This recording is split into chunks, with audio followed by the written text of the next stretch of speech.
Isang kakaibang insidente ang naranasan ng mga pasahero ng isang eroplano matapos mag-time travel umano ang kanilang flight pabalik sa 2024. Ayon sa mga ulat, lumipad ang eroplano sa Cathay Pacific mula sa Hong Kong noong January 1, 2025. Matapos ang halos 14 na oras na paglipad, lumapag ito sa Los Angeles bandang alas 10 ng gabi ng December 31, 2024.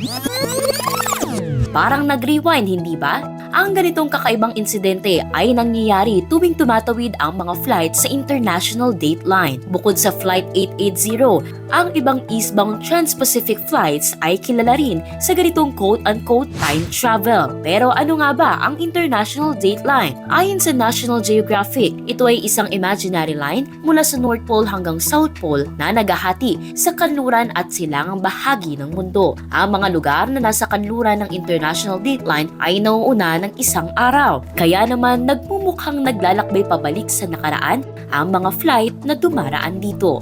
Para sa iba pang kakaibang kwento tulad nito, mag-follow at mag-subscribe sa social media pages ng News 5.